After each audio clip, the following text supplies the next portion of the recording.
মুরব্বী একটা ছিল, শরীরই চলে না, কথা বলতো খেলা হবে, শোনা যাচ্ছে উনি নাকি ভারতে মারা গেছে।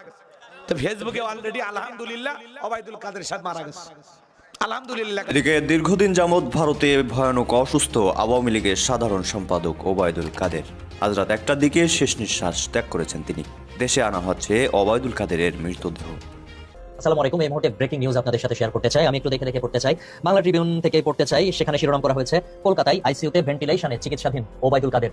আসসালামু আলাইকুম সম্মানিত দর্শক মণ্ডলী, দেশ কিংবা দেশের বাইরে যেখান থেকে এই মুহূর্তে আমার এই ভিডিওটি প্লে করেছেন, সকলকে জানাই আন্তরিক শুভেচ্ছা ও অভিনন্দন। সম্মানিত দর্শক মণ্ডলী, আমরা জানি 5ই আগস্ট যখন শেখ হাসিনা পদত্যাগ করে পালিয়ে যান বাংলাদেশ ছেড়ে, তখন কিন্তু আওয়ামী লীগের বিভিন্ন বড় বড় নেতাকর্মীরা কিন্তু দেশ ত্যাগ করেন।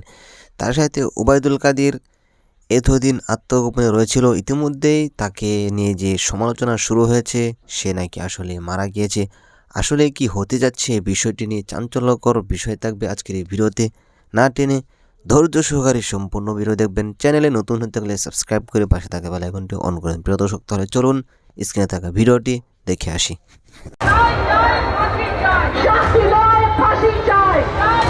ছাত্র জনতার অভ্যুত্থানে পালিয়ে ভারতে আশ্রয় নেন বাংলাদেশের ফ্যাসিস্ট প্রধানমন্ত্রী শেখ হাসিনা। গণহত্যা ও মানবতা বিরোধী অপরাধের দায়ে দণ্ডিত হওয়ার পর অনেকটা চাপে পড়েছে তাকে আশ্রয় দেয়া দেশ ভারত। এতদিন শেখ হাসিনার আশ্রয় নিয়ে দেশটি নিশ্চুপ থাকলেও আদালতের রায়ের পর অনেকটা গেড়াকলে মোদী সরকার।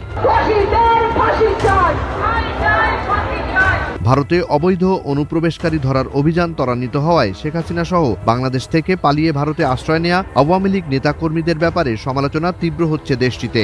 ভারতের বিরোধী রাজনীতিবিদ এবং কূটনৈতিক মহলে প্রশ্ন উঠেছে, আর কতদিন হাসিনা কামাল কাদেরকে মেহমানদারি করবে দিল্লি? হাসিনা ও আওয়ামী লীগের ভারতে থাকার বিষয়ে প্রশ্ন তুলেছেন দেশটির বিভিন্ন মহল। হাসিনা হটাও ইস্যুতে এখন গরম হয়ে উঠছে ভারতের জাতীয় রাজনীতি। প্রকাশ্যে না বললেও ভারতের পশ্চিমবঙ্গ বিজেপির একাংশ স্থানীয় নেতা এবং সীমান্ত রাজনীতিতে সক্রিয় সবাই বিশ্বাস করেন শেখ হাসিনার জন্য এখন দায়ী হয়ে যাচ্ছে ভারত। সম্প্রতি পশ্চিমবঙ্গের মুখ্যমন্ত্রী মমতা বন্দ্যোপাধ্যায় ইঙ্গিতপূর্ণ মন্তব্য করেন শেখ হাসিনাকে নিয়ে। তিনি বলেন, আমরা সবসময় মানবিক, তবে প্রতিবেশী দেশের পরিস্থিতি এবং মানুষের আবেগও বিবেচনা করতে হবে। একজনের কারণে দীর্ঘদিনের দ্বিপক্ষীয় সম্পর্ক নষ্ট হতে দেয়া যায় না। আইনকে আইনের পথে চলতে দেওয়াই উচিত। বোদ্ধাদের মতে মমতা ব্যানার্জির এ বক্তব্য মূলত হাসিনাকে ফেরত পাঠানোর দাবির প্রতি সমর্থন। মমতার পাশাপাশি একই ইস্যুতে সরব হয়েছে কলকাতার কংগ্রেস, তৃণমূল, বামদল, বুদ্ধিজীবী ও ছাত্র সমাজ।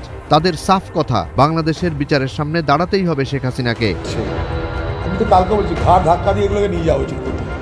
এ নিয়ে পশ্চিমবঙ্গের কংগ্রেস নেতা অধীর রঞ্জন চৌধুরী বলেন, ভারত কোনোদিনই স্বৈরাচারীদের নিরাপদ স্বর্গ হতে পারে না। বাংলাদেশে যা ঘটেছে তা জনরোষের বহিঃপ্রকাশ। প্রদেশের বিশিষ্ট বুদ্ধিজীবী ও সাবেক আমলা জহর সরকার বলেন, বাংলাদেশের মানুষ যা চাইছে সেটা আমাদের দেখতে হবে। একতরফাভাবে একটি মত আমরা চাপিয়ে দিতে পারি না।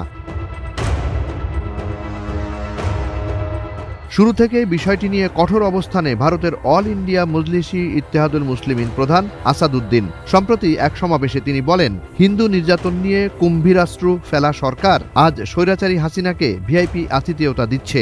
আসাদুদ্দিনের এ বক্তব্য প্রবল সাড়া ফেলেছে ভারতের সংখ্যালঘু ও মানবাধিকার কর্মীদের মাঝে। তাদের মতে একজন দণ্ডিত নেত্রীকে আশ্রয় দেয়া ভারতের গণতান্ত্রিক ভাবমূর্তির পরিপন্থী।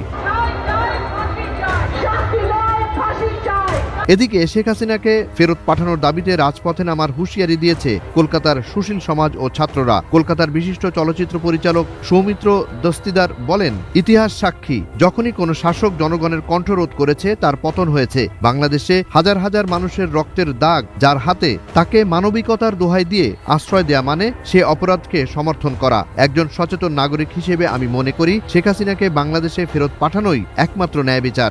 কলকাতার ছাত্রনেতা অত্রি ভট্টাচার্য বলেন, বাংলাদেশের জেনজি যে লড়াই করেছে আমরা তার সঙ্গে আছি। খুনি হাসিনাকে রক্ষা করার কোনো নৈতিক অধিকার ভারতের নেই, তাকে ফেরত পাঠাতেই হবে। শেখ হাসিনার ভারতে আশ্রয় নিয়ে রাজনৈতিক ও জনমতের এমন চাপ অস্বস্তিতে ফেলেছে মোদী সরকারকে। সম্প্রতি কলেজ স্ট্রিট প্রাঙ্গণেও হাসিনাকে দেশ থেকে তাড়িয়ে দেওয়ার দাবিতে পোস্টারও লাগানো হয়। যতই দিন যাচ্ছে ততই জোরালো হচ্ছে হাসিনা হটাও দাবি। এটি দিল্লির জন্য তৈরি হয়ে উঠছে নতুন চ্যালেঞ্জ। ইতোমধ্যে শুরু হয়ে গেছে তার প্রভাব। জুনায়েদ আলী সাকি, বৈশাখী সংবাদ। ইউনূসের বড় গুণ হচ্ছে দুর্নীতি আর মানুষ খুন। আর একটা নির্বাচন ঘোষণা দিয়েছে। আওয়ামী লীগ জনগণের দল, আওয়ামী লীগ তো সারা জীবন নির্বাচনই করেছে। সেই আওয়ামী লীগকে নিষিদ্ধ করে দিয়ে, অর্থাৎ আমাদের যে ভোটার জনগণ যে আমাদের চাচ্ছে তাদেরকে বঞ্চিত করে এই নির্বাচন করতে যাচ্ছে। এই নির্বাচনে যে ব্যালটে নৌকা নাই, যেখানে আওয়ামী লীগ ইলেকশন করতে পারবে না, সেখানে আমাদের কোনো ভোটার কেউ ভোট দেবে না, কেউ ভোট দিতে যাবে না। যেহেতু আমাদের সিম্বল নাই, আমাদের আওয়ামী লীগ নাই, সেহেতু আমাদের ভোটাররা কেন ভোট দিতে যাবে? ভয় ভীতি যাই দেখাক না কেন, এইভাবে তারা কেউ ভোট দিতে যাবে না। এটা প্রত্যেকটা ভোটারের কাছে এই কথাটা পৌঁছে দিতে হবে। আমাদের আওয়ামী লীগ নেতাকর্মী আর ছাত্রলীগ এবং সাবেক ছাত্র নেতাদের উপর এই দায়িত্ব আমি দিচ্ছি যে তারা যেন ভোট কেন্দ্রে না যায়। দেশে কোনো আইনের শাসন নেই, বিচার চাওয়ার অধিকার নেই। মব সন্ত্রাসের নামে আইন নিজে হাতে তুলে নেওয়া হচ্ছে। থানায় বসে থানার ওসি কে ধমক দিল, গর্ব ভরে বলে দিল এসআই কে পুড়িয়ে মেরেছে, থানায় আগুন দিয়েছে, তার লোকরে ছেড়ে দিতে হবে। পুলিশ গ্রেপ্তার করলো, তাকে জামিন দিয়ে ছেড়ে দিল। ফ্যাসিস্ট কে? যেখানে অন্যায় করলে তার শাস্তি হবে, শাস্তি না দিয়ে তাকে গলায় মালা দিয়ে ফেরত নিয়ে আসে। কারণ 2024 সালের 15 জুলাই থেকে জ্বালাও পোড়াও ছাত্র, শিক্ষক, আইনজীবীদের যারা হত্যা করেছে, পুলিশ হত্যা করেছে, আগুন দিয়ে পুড়িয়েছে, তাদেরকে দায় মুক্তি দেওয়া হয়েছে। আর নিরীহ আওয়ামী লীগদের সেই মামলা আমাদের সবার উপর চাপিয়েছে।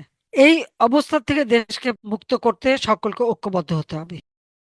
সংখ্যালঘু সম্প্রদায়ের উপরে নির্বিচারে নির্যাতন চলছে, এমন কোনো দিন নাই তাদের উপরে নির্যাতন না করছে। সেই পিরোজপুরে পরিবার 3টা পরিবার সবকিছু জ্বালিয়ে পুড়ে ছারখার করে দিল। একজন ব্যবসায়ী, তাকে আগুন দিয়ে পোড়ালো, জীবন্ত মানুষ, তাকে বেঁধে ঝুলিয়ে আগুন দিয়ে পোড়ানো, পিটিয়ে মারলো, তারপর আবার আগুন দিয়ে পোড়ালো। এইরকম বিভৎসতা ইউনূস করে যাচ্ছে, আর সে আমাদেরকে বলে ফ্যাসিস্ট। ফ্যাসিস্ট কে? ফ্যাসিস্টের ডেফিনেশনটা কি সেটাই তো আমরা জানি। তারা তো আওয়ামী লীগটাকেই ধ্বংস করতে চায়। কাজী দেশের মানুষের অধিকার যারা কেড়ে নিচ্ছে, বেঁচে থাকার অধিকার কেড়ে নিয়েছে, অর্থনীতি ধ্বংস করেছে, তাদের বিরুদ্ধে সবাইকে ঐক্যবদ্ধ হতে হবে।